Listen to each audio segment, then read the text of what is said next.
নমস্কার, Indo Bangla Times বিজনেসের সমস্ত দর্শক বন্ধুদের স্বাগত জানাই। আমরা চলে আসলাম আরও একটা এপিসোড নিয়ে, সাত্ত্বিক ডায়েট সংক্রান্ত ভিডিও, যেখানে সাত্ত্বিক ডায়েট নিয়ে আরও কিছু সচেতনতার কথা আপনাদের সামনে তুলে ধরব। এবং আমাদের সঙ্গে রয়েছেন গৌতম পাল, প্রফেসর গৌতম পাল, যিনি সাত্ত্বিক ডায়েট নিয়ে চর্চা করে থাকেন, যিনি সাত্ত্বিক ডায়েটের অ্যাক্টিভিস্ট একজন। আজকে আমরা কথা বলবো সাত্ত্বিক ডায়েট কিভাবে মাইন্ডের ওপর প্রভাব ফেলে। তো আমি সরাসরি আপনার কাছে আমার যে প্রশ্নটা থাকবে যে সাত্ত্বিক ডায়েট মাইন্ডের ওপর কিভাবে প্রভাব ফেলে, এটা কি মাইন্ডকে কোনোভাবে শান্ত রাখতে সাহায্য করে? হ্যাঁ, দেখুন, সাত্ত্বিক খাবারের মধ্যেই উত্তরটা লুকিয়ে আছে। অ্যাকচুয়ালি আয়ুর্বেদের মতে 3 ধরনের খাবার হয়, একটা সাত্ত্বিক, রাজসিক আর তামসিক। সাত্ত্বিক মানে যে খাবার মনকে শান্ত রাখে, ইংরেজিতে ট্রান্সলেট করা হয় এটাকে মোড অফ গুডনেস।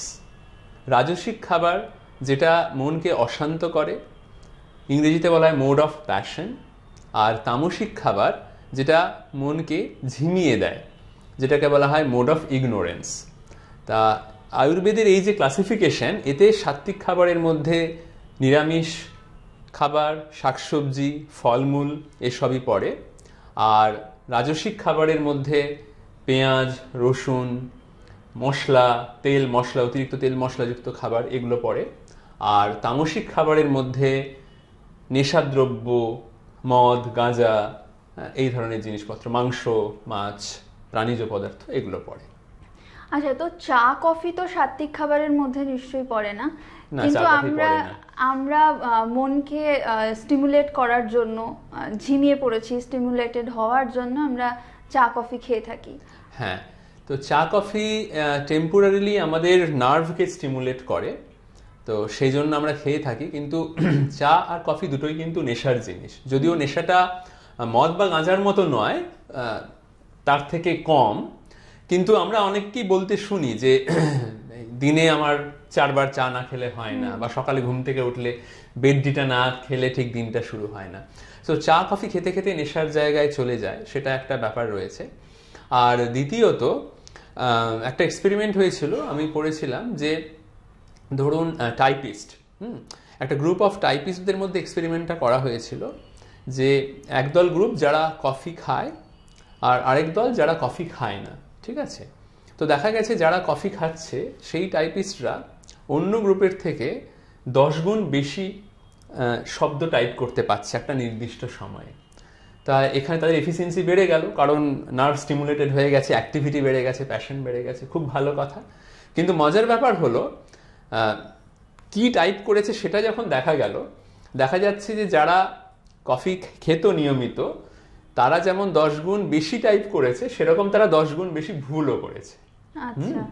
আর যারা কফিটা খেত না তাদের ভুলের পরিমাণ অনেক কম, অর্থাৎ তাদের মাইন্ড ফোকাসটা অনেক বেশি, কনসেন্ট্রেশনটা অনেক বেশি। মানে চা কফি খাওয়ার সঙ্গে সঙ্গে যে আমরা বেশি কাজে পারদর্শী হয়ে যাচ্ছি, এফেক্টিভিটি বাড়ছে, এমনটা কিন্তু নয়। আচ্ছা, এক্ষেত্রে পেঁয়াজ রসুনও তো সাত্ত্বিক খাবারের মধ্যে আসছে না, অথচ পেঁয়াজ রসুন উদ্ভিজ্জ। হ্যাঁ, তো সেটা কেন? হ্যাঁ, দেখুন, পেঁয়াজ রসুন অ্যাকচুয়ালি মনের ওপর সরাসরি প্রভাব আছে। পেঁয়াজ শুধু শরীরকে যে গরম করে সেটা নয়, মনকে উত্তেজিত করে তোলে। ইনফ্যাক্ট পেঁয়াজ খেলে ক্রোধ বা রাগ বেড়ে যায়, এটা বিভিন্ন এক্সপেরিমেন্টে দেখা গেছে। আপনি বোয়িং কর্পোরেশনের নাম তো নিশ্চয়ই শুনেছেন, যারা পৃথিবীর বেশিরভাগ দেশে বিমান বা এয়ারক্রাফট সাপ্লাই দেয়। তাই বোয়িং কর্পোরেশনে যখন পাইলটদের ট্রেনিং প্রোগ্রাম হতো, মানে যখন অটো পাইলট আবিষ্কার হয়নি তার আগে, সেই সময় প্লেনে ওঠার আগে, তার আগের দিন রাত্রে পাইলটদের পেঁয়াজ এবং রসুন খাওয়া নিষিদ্ধ ছিল বাই রুল। কেননা ধরুন অটো পাইলট নেই, পাইলটদের ম্যানুয়ালি বিমানটা চালাতে হবে, তাহলে প্রত্যেকটা মুহূর্ত কিন্তু তাদেরকে সজাগ থাকতে হবে যে কোনো অ্যাটমসফিয়ারিক টার্বুলেন্স আসছে কিনা, কোনো সামনে পাখি বা অন্য বিমান এসে পড়লো কিনা, মন শান্ত রাখতে হবে, মানে মনটাকে কনসেন্ট্রেটেড রাখতে হবে, ফিক্সড রাখতে হবে।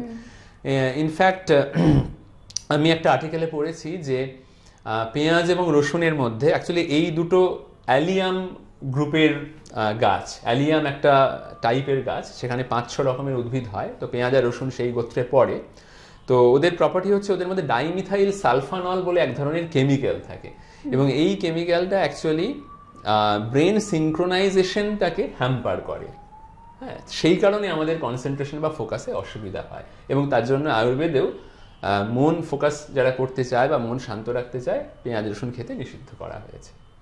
আচ্ছা, এবার সেই বহু প্রতীক্ষিত যে প্রশ্নটা, সেটা হচ্ছে প্রাণী হত্যার প্রসঙ্গ, যেটা সাত্ত্বিক ডায়েটের সঙ্গে জুড়ে আছে। মানে প্রাণী হত্যাকে তারা একদমই করতে চায় না, তার ফলে খুব স্বাভাবিকভাবে তারা সাত্ত্বিক ডায়েটকে চুজ করেছে। কারণ বলা হচ্ছে যে প্রাণী হত্যা করলে সেই প্রাণীর যে যাকে মারা হচ্ছে তার যে ভয় কাজ করছে, তার মধ্যে যে কেমিক্যাল চেঞ্জটা হচ্ছে, সেই চেঞ্জটা আবার আমরা যে সেই প্রাণীটাকে আমরা ভক্ষণ করছি সেটা আমাদের শরীরে একটা প্রভাব ফেলছে। তো এইটা কতখানি ঠিক? না, এটা একদমই ঠিক। যে কারণ দেখুন, একটা প্রাণীকে যখন মারা হচ্ছে তাকে তো যন্ত্রণা দিয়ে মারা হচ্ছে, তার শরীর থেকে রক্ত বেরোচ্ছে, তার ব্যথা হচ্ছে, তো তখন তার মধ্যে একটা প্রচণ্ড স্ট্রেস কাজ করছে। তা সেই সময় যে কোনো প্রাণী, তার মধ্যে প্রচুর স্ট্রেস হরমোন বেরোয়, কর্টিসল এই ধরনের একটা হরমোন। তা আমরা যখন সেই প্রাণীটাকে খাচ্ছি তো ওই স্ট্রেস হরমোনটা আমাদের শরীরেও ঢুকছে। তো আমাদের তো দৈনন্দিন জীবনে এমনি স্ট্রেস রয়েছে, তো আরও অ্যাডিশনাল আমরা স্ট্রেস নিচ্ছি। তো যে কারণে এটা খেতে নিষেধ করা হয়, যে এটা আমাদের স্ট্রেস বাড়িয়ে দেবে, অ্যাংজাইটি আরও বাড়িয়ে দেবে।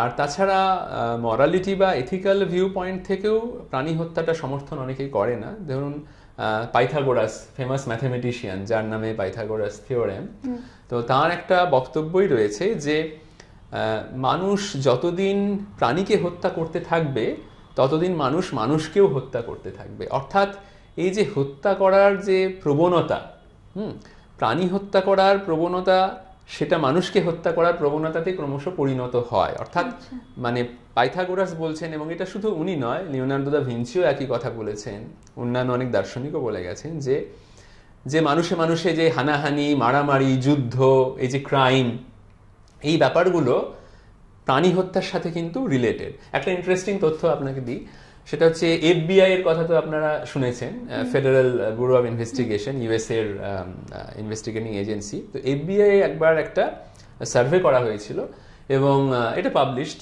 ডকুমেন্ট।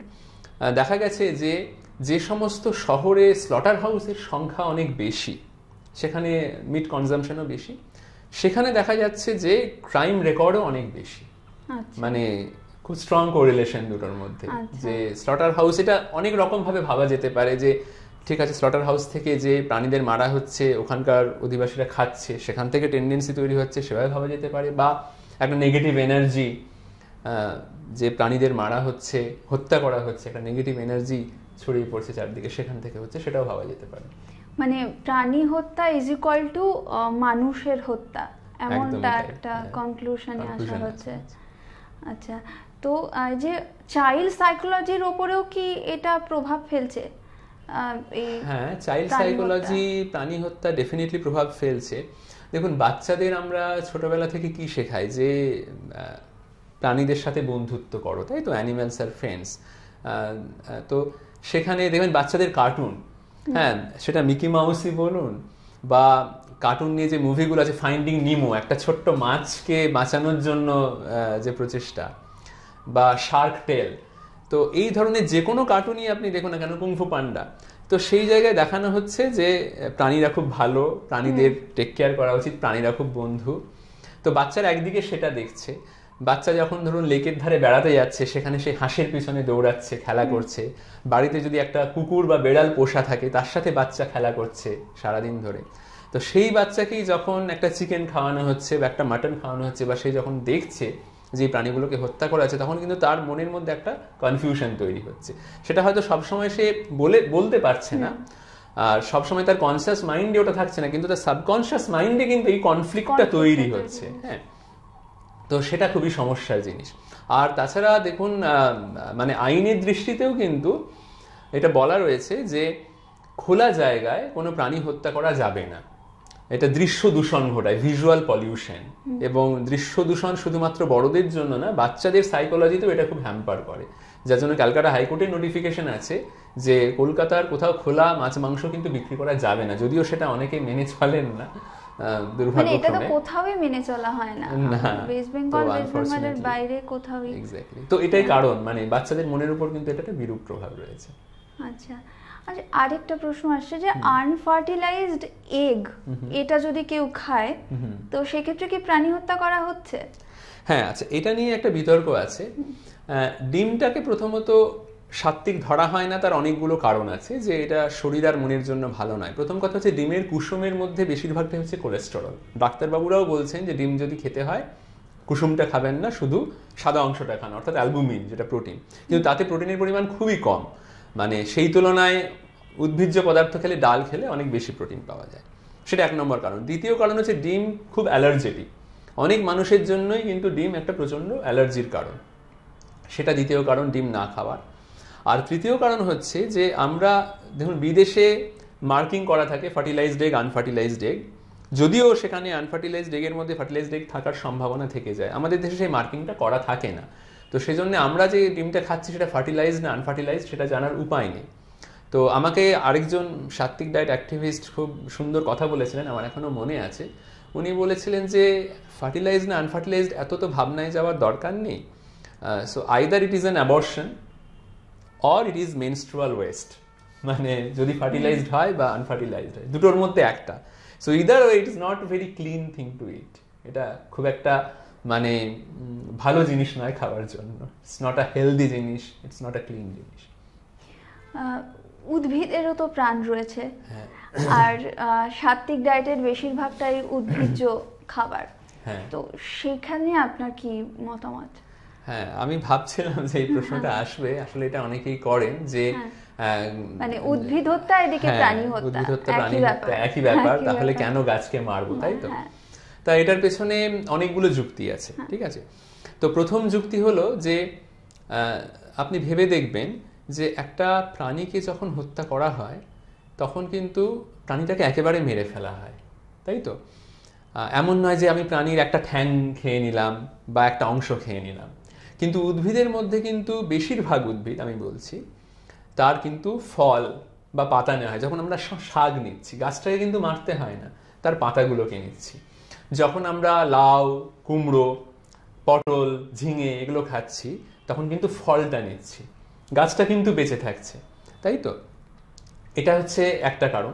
আচ্ছা, দ্বিতীয় কারণ হচ্ছে কিছু কিছু ক্ষেত্রে উদ্ভিদকে হত্যা করতে হচ্ছে, যেমন ধরুন ধান বা গম। এবার আমরা যদি মানে উদ্ভিদবিদ্যাতে যাই, আমরা দেখব গাছের শ্রেণীবিভাগ রয়েছে। একবর্ষজীবী উদ্ভিদ, দ্বিবর্ষজীবী উদ্ভিদ এবং বহুবর্ষজীবী উদ্ভিদ, তাই তো? তা বেশিরভাগ ক্ষেত্রে দেখুন প্রকৃতি এমনভাবে জিনিসগুলো তৈরি করেছে যে মানুষের যেগুলো স্বাভাবিক খাবার, ধান মানে চাল, গম ইত্যাদি, সেগুলো কিন্তু সবই একবর্ষজীবী উদ্ভিদ বা আরো কম, অর্থাৎ ওদের একটা লাইফ সাইকেল রয়েছে। এবং আমরা সেই গাছগুলোকে মারছি কিন্তু তাদের লাইফ সাইকেলটা শেষ হয়ে যাওয়ার পরে, অর্থাৎ যখন পরিপক্ক হয়ে গেছে ধান বা গম গাছটা, তার জীবন শেষ হয়ে আসছে, তার কিন্তু আর বাঁচার সময় নেই। কিন্তু যখন আমরা কোনো প্রাণী খেতে চাইছি, আমরা কিন্তু বাজারে গিয়ে বলি ভাই আমাকে কিন্তু ওই কুচি মুরগিটা দিও, ঠিক আছে? তো তাকে কিন্তু আমরা অকাল মৃত্যু ঘটাচ্ছি। তো এইটা কিন্তু গাছের সাথে প্রাণী হত্যার একটা বড় পার্থক্য। আচ্ছা, তৃতীয় একটা জিনিস বলতে পারি যে গাছেদের কিন্তু কোনো সেন্ট্রাল নার্ভাস সিস্টেম নেই, হ্যাঁ, স্নায়ুতন্ত্র নেই। তো আমরা যে ব্যথা অনুভব করি বা পেইন অনুভব করি সেটা স্নায়ুতন্ত্রের জন্য, প্রাণীর মধ্যে কিন্তু সেটা রয়েছে, যে কারণে ওই স্ট্রেস হরমোনগুলো বেরোচ্ছে। একটা প্রাণীকে যখন হত্যা করা হচ্ছে তার এই ব্যথার ফিলিংটা রয়েছে। তো গাছকে কিন্তু হত্যা করলে তার সেই ব্যথার ফিলিংসটা হয় না। তো যেটা দেখানো গেছে এক্সপেরিমেন্ট করে, যে ধরুন আমাদের শরীরে দেখবেন যদি হঠাৎ করে গরম লাগে বা ঠান্ডা লাগে, ধরুন ঠান্ডা লাগছে তো লোম খাড়া হয়ে যায়, তো সেটা কিন্তু আমাদের আনকনশাসলি হয়, মানে তার জন্য আমাদের ব্রেনের মানে নার্ভ সিগন্যাল যাওয়ার প্রয়োজন হয় না, এটা লোকালি ঘটে। তো গাছ যখন কাটলে যখন তার থেকে কোনো রস বেরোয়, সেটাও কিন্তু গাছের লোকাল রিয়াকশন, মানে গাছের সেন্ট্রাল সিস্টেমে সেই ব্যথাটা পৌঁছয় না। তো সেটা হচ্ছে আরেকটা কারণ। তো অন্যভাবে বলা যায় যে গাছের ব্যথা লাগে, এটা তো একটা বৈজ্ঞানিক সত্য নয় কি? না, সেটাই তো আমি বললাম যে গাছের ব্যথা লাগে বলে আমরা যেটা বুঝি যে একটা যন্ত্রে যে গ্রাফ তৈরি হচ্ছে আপ ডাউন, সেটা কিন্তু লোকাল সেন্সেশন, ওই আমাদের লোকাল জায়গায় লোম খাড়া হওয়ার মতো। সেটা কিন্তু গাছের সারা শরীর জুড়ে ওই ব্যথাটা ছড়িয়ে পড়ে না। সেটা 1 নম্বর কারণ। আর দ্বিতীয় কারণ, যদি আমি তর্কের কারণে ধরেও নিই যে গাছেরও ব্যথা লাগছে, যেটা বললাম যে বেশিরভাগ ক্ষেত্রে কিন্তু মানে 99% ক্ষেত্রে গাছটাকে হত্যা করার প্রয়োজনই হচ্ছে না। আচ্ছা, আরেকটা ইভলিউশনের দিক থেকে আমরা ভাবতে পারি যে দেখুন, ইভলিউশন তো তৈরি করে দিয়েছে খাদ্য খাদকের সম্পর্ক। খুব ইন্টারেস্টিংলি, মানুষ যখন একটা প্রাণীকে খেতে চাইছে তখন কিন্তু সেই প্রাণীটার মানে পালিয়ে যাওয়ার ক্ষমতা রয়েছে। একটা গাছ কিন্তু একটা জায়গাতেই রয়েছে, অর্থাৎ তার কিন্তু পালিয়ে যাওয়ার ক্ষমতা প্রকৃতি দেয়নি।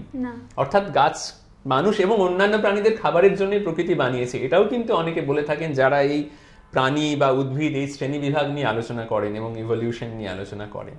হ্যাঁ, তো এটাও আরেকটা কারণ। তো একদিক থেকে আমরা দেখতে পারি যে উদ্ভিদ আহার হিসাবে গ্রহণ করলে হত্যা অনেক কম করতে হয়। যেটা বললাম যে বেশিরভাগ ক্ষেত্রেই আমরা হয় একবর্ষজীবী উদ্ভিদকে মারছি, তাদের লাইফ সাইকেলের শেষে মারছি, অথবা উদ্ভিদকে হত্যা করার প্রয়োজনই হচ্ছে না, মানে সে আবার ফল দিচ্ছে, আবার তার মধ্যে পাতা তৈরি হচ্ছে, গাছটা বেঁচে থাকছে। কিন্তু প্রাণীদের ক্ষেত্রে সেই অপশনটা নেই। আচ্ছা, এই তো মাছে ভাতে বাঙালি আমরা বলে থাকি, তো এবার বাঙালির থেকে যদি মাছকে নিয়ে নেওয়া হয় তাহলে তো সেটা বাঙালির একটা মানে আইডেন্টিটি ক্রাইসিসের জায়গা হয়ে দাঁড়ায়। সেটা নিয়ে আপনি কি বলবেন? হ্যাঁ, দেখুন, এই যে মাছে ভাতে বাঙালিটা কিন্তু এটা অনেক সাম্প্রতিক কনসেপ্ট আমি বলবো। আপনি যদি মধ্যযুগের সাহিত্য দেখেন বা তার আগে মানে প্রাচীন যুগের বাংলা সাহিত্য দেখেন, সেখানে কিন্তু প্রচুর পরিমাণ শাকসবজির বর্ণনা রয়েছে। এই যে আমাদের 14 রকমের শাক খাওয়া, তো এগুলো কিন্তু ওখানে রয়েছে। আর তখন ভারতচন্দ্র যেমন লিখে গেছেন আমার সন্তান যেন থাকে দুধে ভাতে, তাই তো? রবীন্দ্রনাথও লিখেছেন বাংলার বায়ু, বাংলার জল, বাংলার ফল, এগুলোর কথাই বলেছেন। বাংলার মাছ কিন্তু উনি বলেননি, ঠিক আছে? তো এটা মানে অনেক সাম্প্রতিক কনসেপ্ট। ইনফ্যাক্ট আমি কিছু হিস্ট্রিও দেখছিলাম যে বাঙালিদের মধ্যে মাছ খাওয়ারটা চালু হয়েছে বাংলাতে বন্যা চালু হওয়ার পর থেকে। মানে নদীমাতৃক দেশ তো আর বাংলাতে শস্য মানে গ্রিন ভেজিটেবলের পরিমাণও চিরকালই অনেক বেশি ছিল। তো আদিম বাঙালিদের কিন্তু মাছ খাওয়ার অতটা প্রয়োজন হতো না। বন্যা যখন হওয়া শুরু হলো, আবহাওয়ার পরিবর্তনের জন্যই হোক বা ভূপ্রকৃতির জন্যই হোক, প্রচুর পরিমাণে নদীবহুল জায়গায়, তখন সেই বন্যার জন্য চাষাবাদ ক্ষতিগ্রস্ত হলো, শস্য উৎপাদন কম হলো, এবং তখন মানুষের কাছে মাছটা আরো বেশি সহজে অ্যাভেলেবেল হলো, কারণ মাছ ডাঙায় উঠে এলো, তাই তো, মানুষের কাছে। এবং তখন কোনো অপশন নেই, যেটা আমরা আগের এপিসোডেও আলোচনা করছিলাম, যে ধরুন অ্যান্টার্কটিকায় যদি কেউ থাকে তার তো কোনো অপশন নেই, প্রাণীকে মেরে খেতে হবে। তো মানুষ তখন ওটা খেতে শুরু করে এবং সেই থেকে বাঙালিদের মাছ খাওয়ার অভ্যাসটা তৈরি হয়। মাছ প্রসঙ্গে আরেকটা কথা বলি, আগের এপিসোডে প্রশ্নটা আসেনি, না হলে তখনই বলে দিতাম যে অ্যানিম্যাল প্রোটিন আমরা আলোচনা করলাম যে বোন হেলথের জন্য ভালো নয়, তাই তো? তা সেই অ্যানিম্যাল প্রোটিনের মধ্যে ফিশ প্রোটিনটা বিশেষ করে বোন হেলথের জন্য খুব ডেঞ্জারাস।